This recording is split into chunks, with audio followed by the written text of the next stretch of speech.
What's good, y'all? Kanji Bonum here. I know it's been a while. Been dealing with my last couple of exams and AP tests to finish out the year, but I should be very consistent come summertime, so be ready for that. Anyways, in today's video, honestly, this video idea sparked up near the tailor end of the Bucks vs Heat series, whereas most of y'all know, Jimmy was playing like he was legit MJ's son, and had a complete dominant series where we saw an 8th seed defeat the 1st seed for the first time and only the 6th time in NBA history. Honestly, we haven't witnessed such a carry job since 2018 Bron, and you know the Bulls pages on Twitter and Instagram had a diamond mine of content to use to have the opportunity to jump into all this attention. Posts like how good Jimmy was in Shy and how much they missed Jimmy and all that good stuff. But all of that sparked a debate in the community, and that debate was whether or not it was a good idea to trade Jimmy Butler in the first place. Now, because of the recency bias, most people in the community agreed upon that it was a bad idea and that the classic Bulls front office screwed up once again. But today, in a rare support video for the front office, I'll be making the argument for why it's not just a good thing the Bulls traded Jimmy, but it was a crucial thing that the Bulls traded Jimmy. So with that all being said, let's get into my reasons and maybe I could sway some opinions with this video. Let's get into it. Look for the win. DeRozan to win it!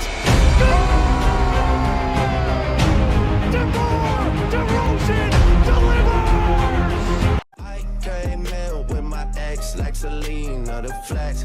So, the first reason, like the transition slide said, is that Jimmy would have essentially been in another Dame Beal type situation.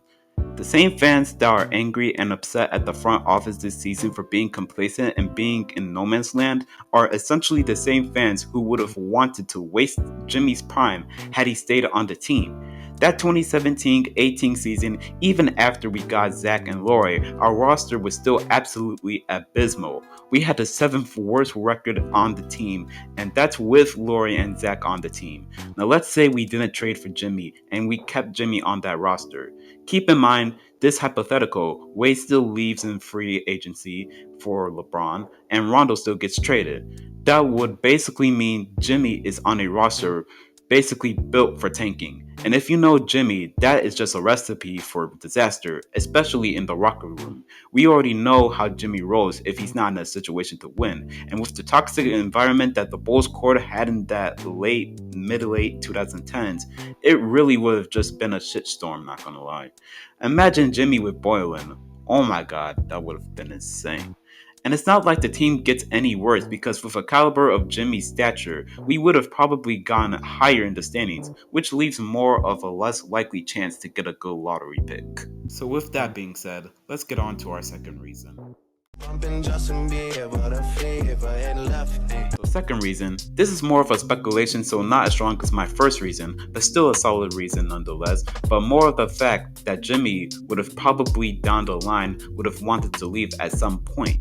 Like I said earlier, we know Jimmy wants to win, and with that, we know he gets frustrated when there's a lack of a winning culture on his team. Jimmy was brought into a winning situation when he first stepped into the league. Jimmy knows what a winning team looks like and how it operates, so it wouldn't take too long to realize that Chicago in the state it was at the time would have not been an ideal situation for him and his future. So the best situation for both Jimmy and the Bulls was to ship him off at his highest value so he can continue competing while the Bulls can have enough ammunition to launch a good rebuild. The trade-off for Jimmy wasn't bad too, which is what some of y'all fans try to ignore. Like sure, Zach LaVine isn't better than Jimmy, but he is a cornerstone player who has been the face of the franchise since Jimmy has left.